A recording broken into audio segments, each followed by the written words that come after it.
真的发现说大马的政治人物太会玩弄制度了。我不觉得是大马的政客特别会玩弄制度，很多国家都是这样子的状况吗？只要涉及权力的博弈，那大家都会在制度的不断的漏洞，或者是在规范以外的灰色地区，或者是在惯例变得很弱，不再被遵循的时候，去突破这些惯例跟规则。所以我们要认清一个现实，是我们不可能用一个政策解决所有问题。不能说我有定期国会法就能让喜来登事件从此不见。如你所讲的，我输了就在反对党我就想要倒政府，在执政党的时候我就想着要稳定，不管是西盟在朝还是国盟在朝还是国政在朝，都可能会出现的现象。而如果我们是停留在恶斗而没有确立规则跟共识的话，那我们可能就会停留在发展中民主，可是永远都还没到巩固民主的那一天。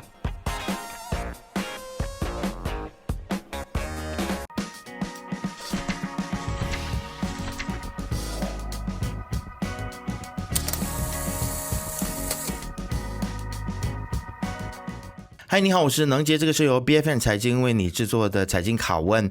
那其实我们看到说，这个副首相莫扎西呢，他在13号的时候呢，他就建议团结政府呢应该制定新的法规确保政府能够做到这个国会期满。那负责法律以及体制改革的这个首相署部长呢，阿莎丽娜，他就认同了这个阿莫扎西的建议，并且会在今年针对这个定期国会法来进行讨论。那我们也看到说，很像这个交通部长陆兆福，他很像也是蛮认同的，他觉得这是一个好的建议，而且他认为说这样子就可以解决任期的这个政治问题因为我们现在看到有各种各样的 movement 各种各样的这个要推翻政府的这种的幕后的规划虽然陆兆福他是认同这样子的一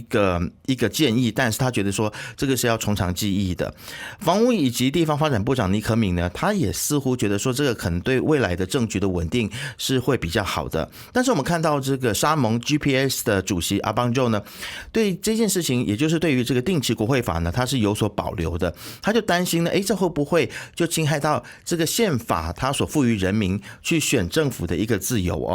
而且阿邦州呢，他似乎就觉得说，现在这个法律呢，好像还是比较模糊不清的，大家还在讨论的阶段，所以他就觉得说，应该要交给这个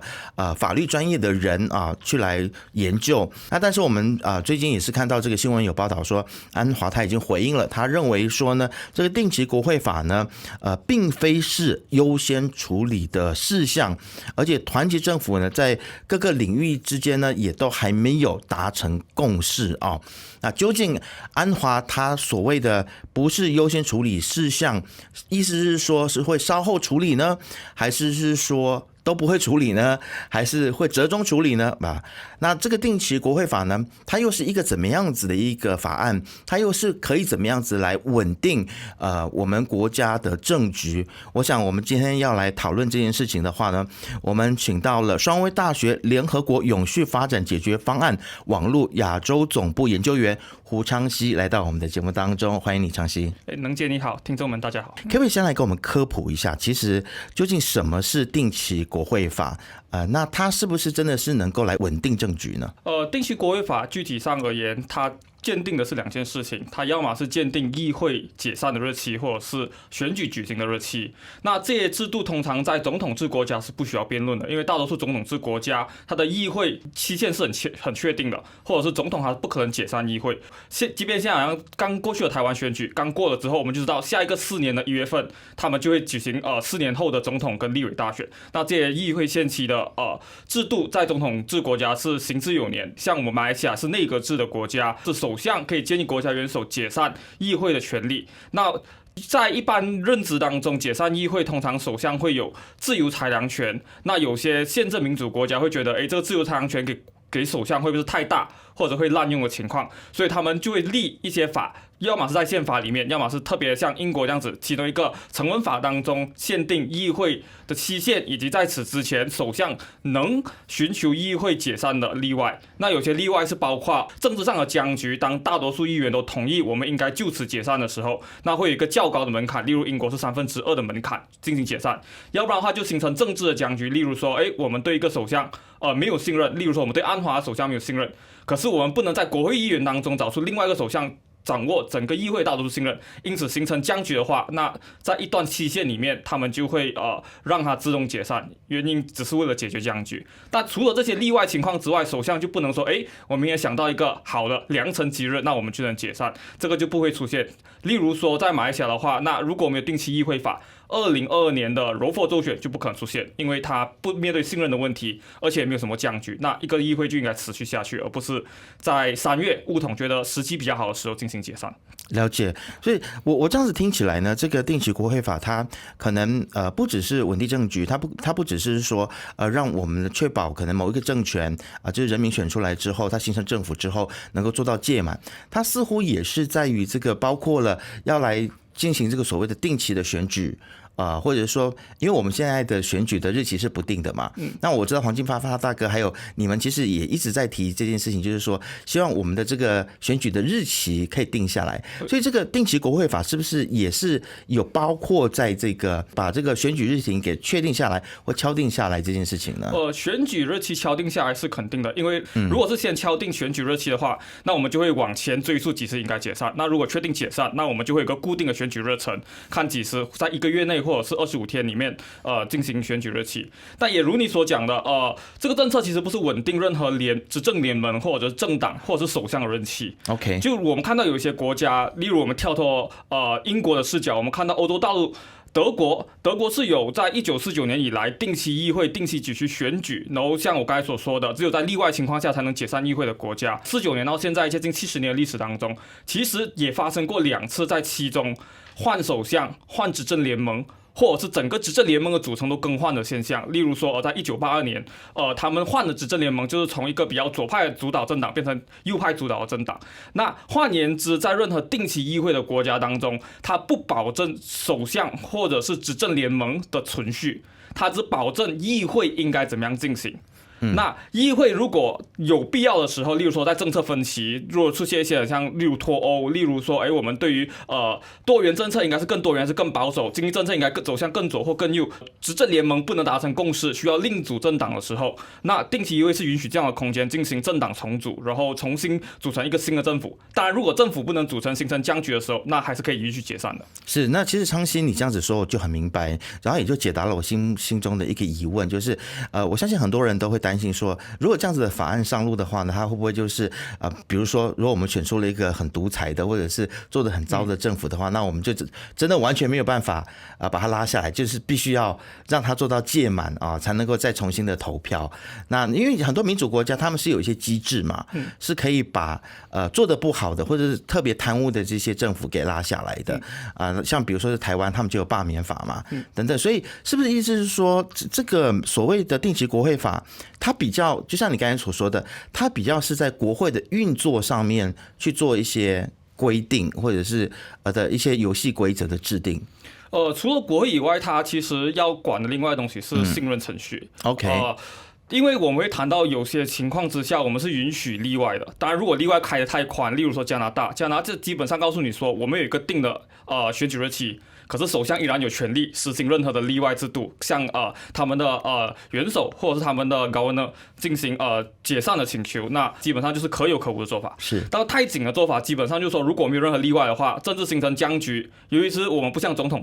制的行政长官总统跟立法权是两边都有直接民意授权，可是我们的内阁制行政权是属于间接授权的一种情况。所以面对解决僵局，如果我们还想保持内阁制的可调动性，或者是说解决僵局的能力的话，那我们就要设定例外。那例外当中，我们会谈到一个东西叫做信任程序。如果我们对首相不信任，我们可以倒他。可是有些情况是我们倒了一个首相，我们没有另外一个首相，形成新一轮的政治僵局。在马来西亚，可能在某个阶段是尝试会出现过的，就是对于首相候选人不确定这件事情是可能会出现的。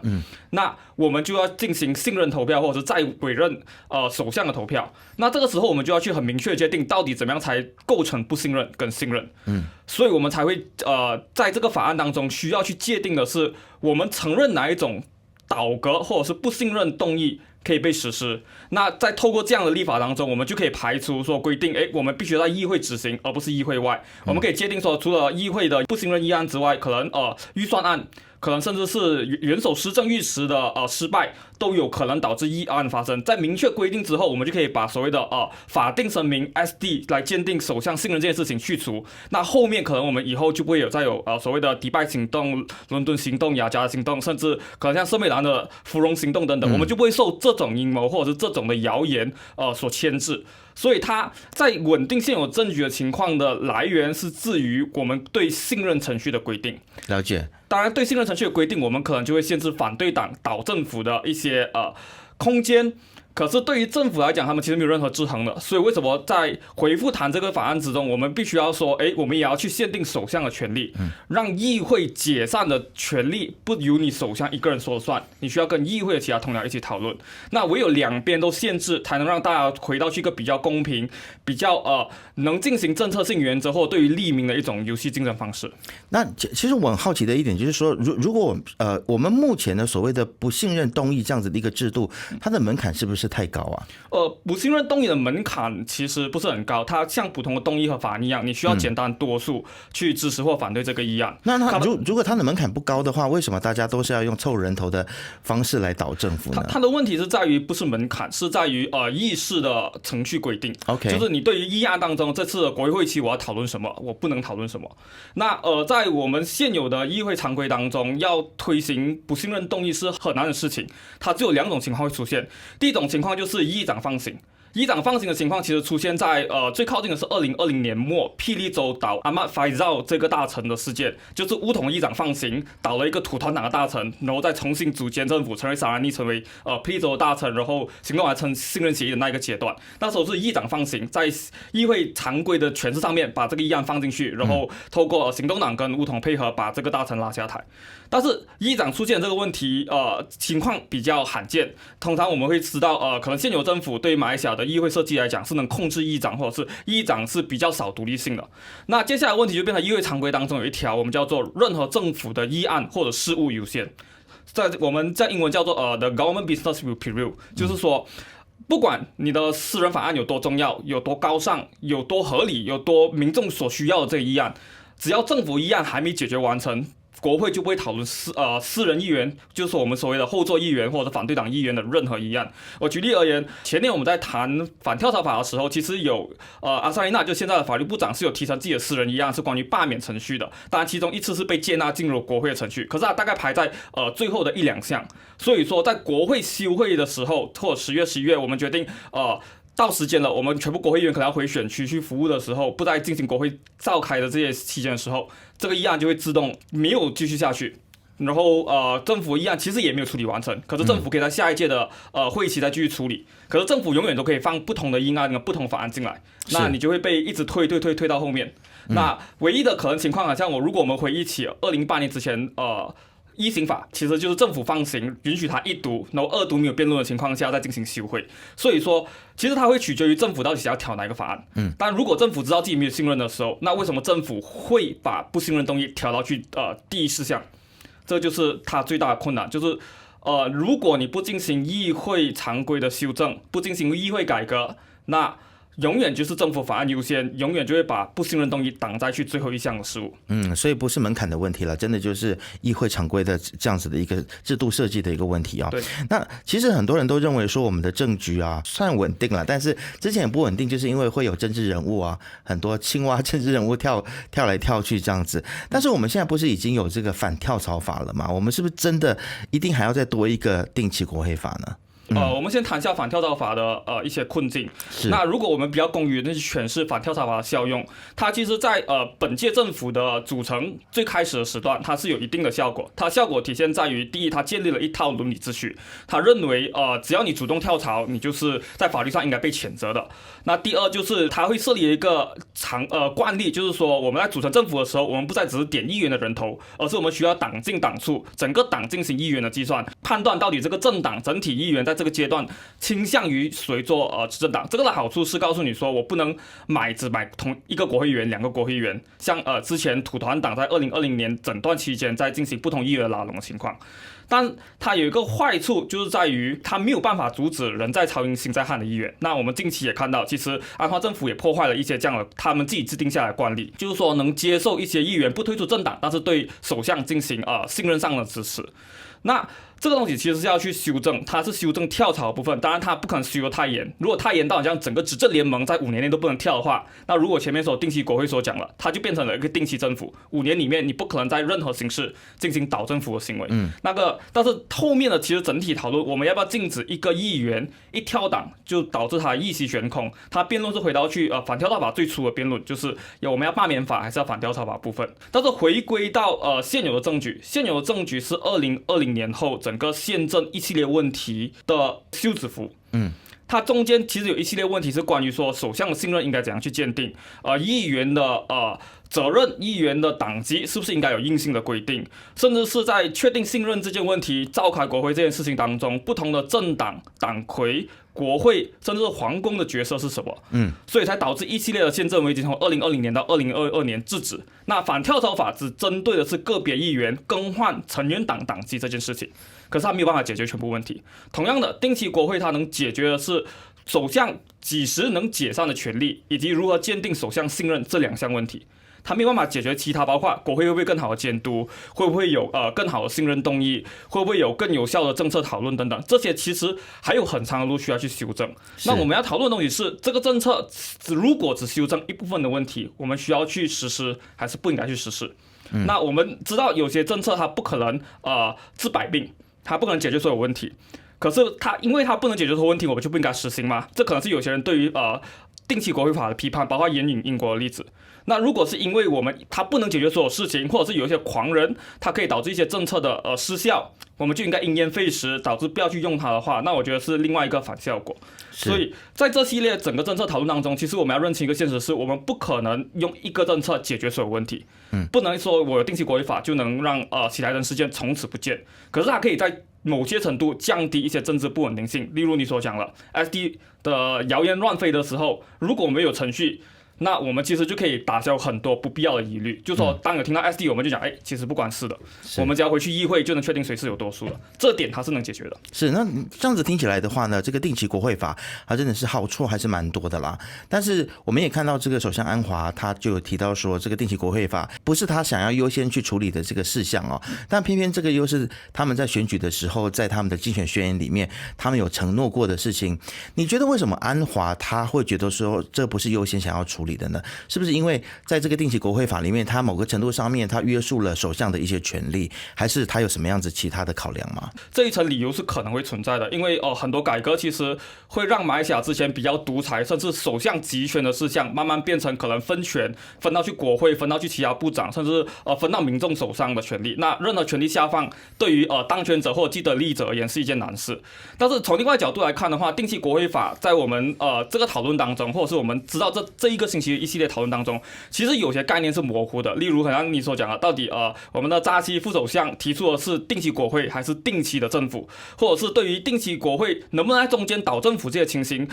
社会当中是有疑虑，甚至执政经营当中未必是每个人都理解这样的事情的。那在这个阶段或者政策很初期的阶段，我们让一国之首不那么方便，不那么快的去确定说，我一定要做，其实某种程度上是给他原属的部长，例如说法律部长，有一定的空间进行政策之前的协调跟沟通。例如说，我们可以集结下共识，反对党跟执政党，我们私下去谈一谈，到底怎么样的模式是相对双方都可以接受的。那等初步的共识出来过后，再提成内阁，那再进行一个内阁态度上面的确定。例如说，首相那时候才可能会讲说，我们内阁听了部长汇报，觉得是可行，而且我们采用的是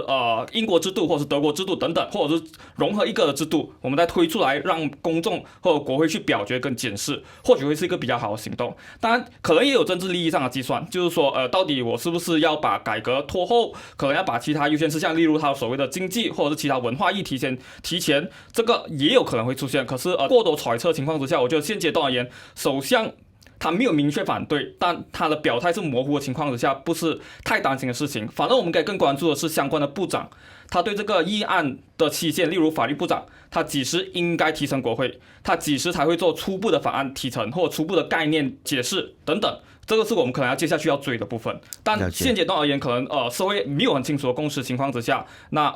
还是可以被理解的一种表态。我相信要推行一个新的法案呢，肯定它都需要社会的共识啊，就是如您刚刚所说的，因为社会共识真的非常重要，不然你再好的法案，你在推行的时候，它必定会有很多很多的阻力。那我现在其实包括我们的这个制作人呢，他就想到一些可能将来在推行这个法案的时候，大家会问的问题。其中一个问题就是说，你看英国他们都已经取消这个法案了，那为什么马来西亚要去推行啊？那我相信国情可能不一样。那也有可能是这个法案的内容啊，或者是它的约束力也不一样，可不可以跟我们聊一下？如果当我们未来遇到有这样子的疑问，说，英国都已经取消了，为什么我们要推行？我们应该怎么回答？这是一个很合理的问题，因为英国又是与我们语言跟政治文化相近的情况，那这一层当然是很能被理解的。但我们要看回英国的一个状况，就是在2011年设立定期国会法到2022年废除的中间，他们经历过一次比较大的政治分歧事件，就是关于英国应不应该脱欧。那出现过后，可能会有一些民粹主义的崛起，那出现了一个对议会制衡来讲比较有失尊重的一个首相，就是Boris Johnson 强生首相。那这个不只是定期国会法，在他整个脱欧的期间，他甚至是曾经让国会休会5个星期，不能监督，委员会不能召开，大会也不能召开，不能听证，不能向政府人员询问资讯等等，这一系列5个星期，甚至到最后被英国最高法院宣判违宪的这个事件。那换言之，其实定期国会法在英国这个层级身上没有办法生效的原因，其一是他在政治环境当中面对到一个巨大的挑战。脱欧、民粹主义以及一个比较独裁或集权的领袖。但是第二个问题其实是在于它的技术问题，就是英国它不需要2/3的修宪，它任何国会法案其实随时都可以被修正，随时可以被废止。所以在 Boris Johnson 在2019年的时候，他拿不到国会的2/3同意去解散议会。他最后做的做法就是用另外一套法案去规避这个定期国会法，甚至在3年过后进行废法，所以这个法律就被废止。但是如果法律被废止就被认为不能施行的话，那就有点现象归纳的概念。甚至我们可以拿另外一个同样是英国的例子，英国除了国会之外，他们在不同的地区，就是苏格兰、威尔士跟北爱尔兰都有自己的议会，地区级别的议会，类似于我们的州议会。这些议会在2011年之前都已经有定期国会的条例，他们每4年或5年在固定的5月就会举行大选。到2022年英国国会废止了定期国会法过后，这些议会依然还在实行定期国会。换言之，在英国这个地区，其实有至少3个州或者地区级别或者邦级别的一个议会都有实行定期国会。不能说英国是完全废除或英国人是完全拒绝这套法案的。而我们也看到苏格兰议会几乎没有动用它的豁免条款，每4年或5年他们后面有一些修正。到了5月的第1个星期四，他们就会举行那个州大选。全部人民都知道，全部政治精英也知道，甚至是你做政府的，你大概会规划好你的行程，到那时候就靠近解散，你就不用想推行太多大的政策，甚至你应该收紧加紧脚步，把那些该过的法案就过了。那这样的情况看下来，其实英国这个例子是不能很明显说定期国会是无效的，反而它证明了一个集权领袖其实可以摧毁一些体制，那其中一项就是所谓的定期国会。但是在此之前，其实他每一次申请提早解散，在面对议会僵局，面对到不能妥协的事情，他就想要解散。在此之前，他失败了3次，这某种程度反面证明，定期议会对于一个黄人首相来讲是有制约作用，也因为它的制约作用，所以他才想要废除。了解。那其实我自己也非常认同这个定期国会法啦，但是我们现在马来西亚的这个状况就是比较吊诡嘛，就是执政的联盟呢，还有他的支持者，就是希望说政府可以就是做到届满，但是反对党以及他的支持者呢，就随时随地都想说，希望现在的政府不要做到届满啊，就是常常想要把它拉下来。那我们对比台湾的情况，因为台湾也是刚刚总统选举结束嘛，还有国会选举结束，你会发现说选举结束之后，大家就回归正常的生活。然后大家就想说，那我们4年之后再来进行政策啊，还有这个选举的一些辩论，再来选啊，再来竞争这样子。所以我觉得其实一个成熟的民主国家呢，它应该是要有这样子的胸襟，要有这样子的一个民主素养啊，让选出来的这个政府可以做到届满。我要说，我们是一个比较不成熟的民主政体吗？这样讲会不会被人家骂？但是我的意思就是说，我们还在走向成熟当中，所以可能这个法案它在推出的时候，或许它会有很多的折中的版本，对不对？因为大家都有不同的想法。对你来说，如果真的很多人反对，然后真的要出一个折中的版本的话，你觉得可以妥协？就是对你自己个人来说，可以先暂时妥协的有没有哪一些部分？我觉得，如果是大家真的是经过充分的讨论，目前还没有一个共识的话，需要确立的其实就是信任的议程。就是说，我要怎样确定首相的信任这件事情？是，即便定期国会对某些人来讲可能是太过遥远，或者太过遥不可及、太过先进的话，那能确定的就是我们需要提供给反对党一个程序。不能太容易，就是说我每天都发起不信任动议，可是也不能太难到永远不可能发起信任动议的一个状况。设立好一个模式，就是说我们以后确定信任跟倒戈的程序就在议会。OK， 这点是我们可能接下来5年都需要极力去推动跟确认的事情，因为不然的话，以后任何届政府如你所讲的，我输了就在反对党我就想着倒政府，在执政党的时候我就想着要稳定。这无论是不管是西盟在朝，还是国盟在朝，还是国政在朝，都可能会出现的现象。是，但是确立好这个规则过后，我们可能就可以后续再讨论其他事情，例如说，是不是议会当中需要有更多的从首相拿到更多的权利，例如说几时召开议会。我们如果回到去2020年的时候，我们就知道5月召开1天国会，立刻休会，因为我们可能信任的稳固程度还没有很强，到了我觉得稳固了，在7月才重开国会。那这个都是首相对于议会控制一种权利，那我们可能后面再讨论这件事情。可是如果连信任程序都没有解决的话，我不能说马来西亚会即刻变成一个不民主或者是经济完全不能实行的国家。可是我们要知道的风险就是以后永远都会有倒政府的谣言传播，或者是我们永远就会需要皇室去介入，去鉴定到底怎么样的法定声明才算是合理跟可以被信任，去显示一个政府的信任程度了。那我们需要皇室介入的时候，那我们可能就会让比较超然中立，应该超脱于政治的皇室进入到政治的领域，这对君主立宪民主来讲也不是一件好事。那我们如果充分知道这个风险的话，我们就会知道怎么样去施压国会议员，在这个事情上面来讲，就是未来5年任期你都不能妥协，必须要解决的一个问题。现在我觉得另外一个比较吊诡的事情就是说，现在我们倒政府的这个行动呢，很像都是政客还有政治人物政党在操作啊。你会不会同意说，其实倒政府这件事情应该是要还权于民的呢？那其实我想要真正想要问的问题就是说，你觉得我们马来西亚是不是也需要有一个这个选罢法，或者是罢免的相关法案，把倒政府或者是不信任，或者是不管是首相也好，或者是国会议员，如果他真的做得太差，我们要把他拉下来，我们是不是也应该要去制定一个政策，是要由人民去用选票把他给拉下来呢？您认为如何？我觉得也是2个层次的问题。你一个设计是告诉说能不能倒一个议员，第二个是对整体政府不信任，选民可不可以直接发动一些罢免程序？是，当然世界上可能是有一些这样的例子，当然未必会在内阁制国家常见。我先处理第2块，就是关于政府部分。可是这会变成一个问题，如果罢免程序太容易跟太直接能启动的话，任何不满政府，我都可以变成罢免的理由。他又会回到变成政客的一个操作的一个，他就会变成你要定期选举，就是我们选举不能太频繁，我们可能4年一次、3年一次或5年一次。可是我不可能每年或每个月一次，因为如果每个月都选举，我们就处在一个政治的亢奋期，那国家可能很难施政，很难寻求共识，因为选举是竞争性的，我们可能需要对抗。那我们可能一些时间是在选举上休战，可是在政策上面进行交锋跟共识达成的。那如果太常进行罢免的话，就是政府会不会因为某一些情绪高涨的支持者在不能接受自己的领导输了过后，在下一次选举之前不断的翻案，不断的去罢免，这个是我们需要去谨慎看待的这件事情。我们不能说不存在，我也不能说民意不重要，可是民意到底要怎样疏导，对于政策实行上面应该扮演怎么样的角色，我们是需要谨慎的去看待的。但对于个别议员来讲，也会有同样的情况，就有些议员可能仇恨值很高，就喜欢的人喜欢，不喜欢的人很不喜欢。那在选举结束的时候，可能不喜欢的人怨气还在，那发动罢免，可是喜欢的人没有出来支持你的议员，那你的议员可能就会因此落选，或者是我们需要重新选，因为罢免的情况重新选举。这同样在选区的那个范围里面，也会造成政治的动荡，或者是政治的情绪持续高涨。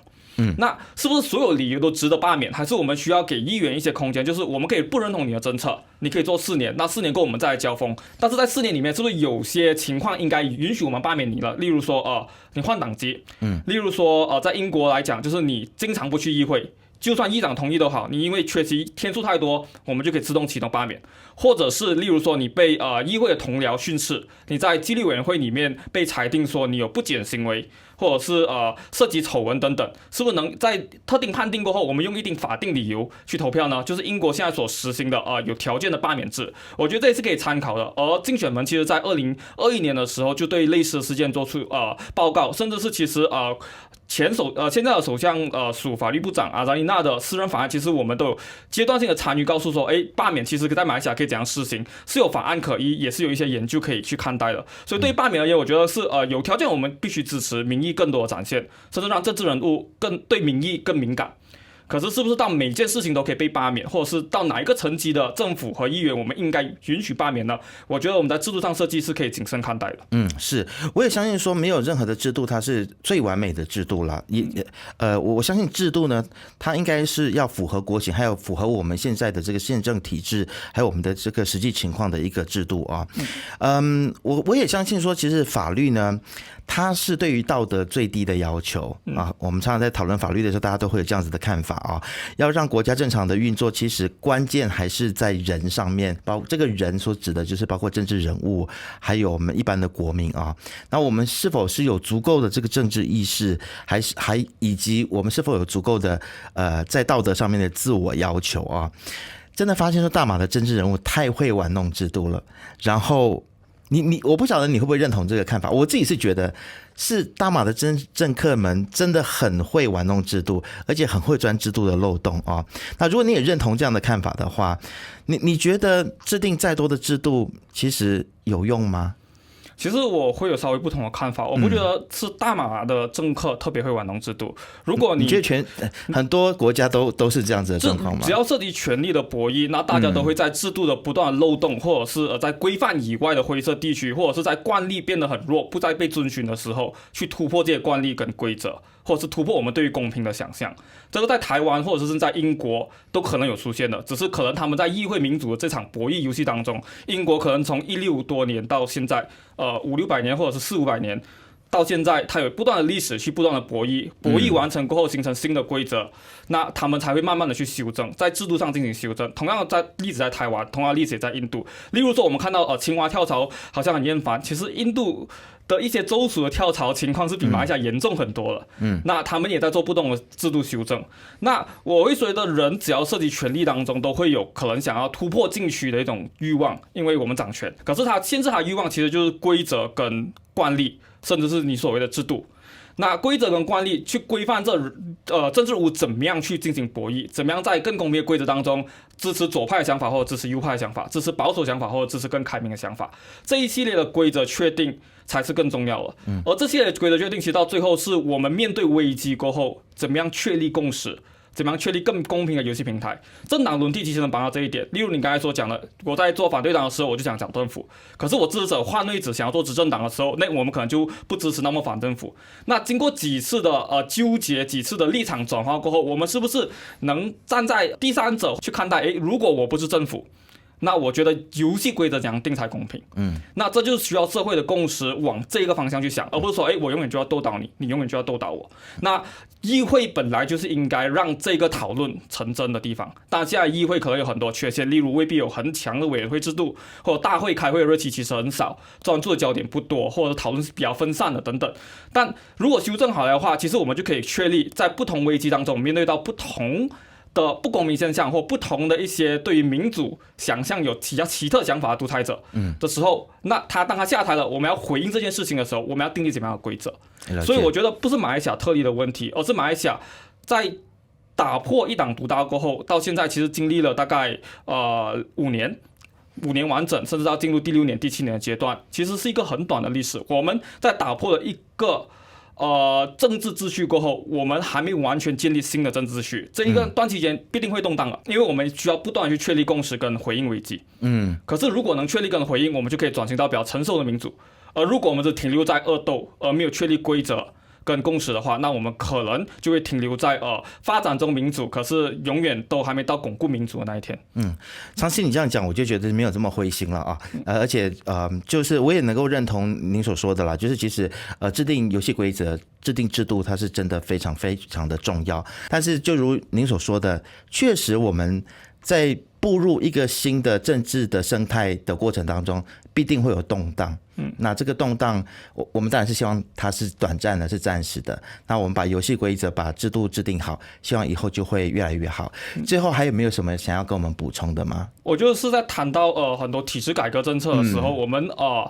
需要看到的东西不是说哪个国家他做了或者他不做了那就是好跟坏，他其实后面还有更多层次的思考，甚至还需要找更多国家比较。那我们很习惯的把一些我们惯常的事情放在我们生活当中，例如说马来西亚政治比我们比较靠近，所以我们觉得马来西亚政治的任何一些坏处我们都觉得很大很灰心，或者是很不能做，没有办法了，马来西亚就是最烂了。可是其实很多国家离你比较遥远，你接触不到他们的新闻，可是会有同样的事件发生，然后因此促成了不同制度的展现。例如说德国有它的定期议会，那英国也在2011年有，或者是在其他国家，例如说挪威自己北欧国家也是有定期议会。那我们只要在不断的挖掘或比较开阔的视角，比较开放去看别的国家制度进行比较的时候，我们就会发现到其实他们也在经历着不同的民主阶段的困难。他们也在转型的阶段当中可能会有不同的共识，或是也发生过宪政危机，也会发生到政治经营不可被信任的情况。那马来西亚这个阶段是一个很正常的现象，我觉得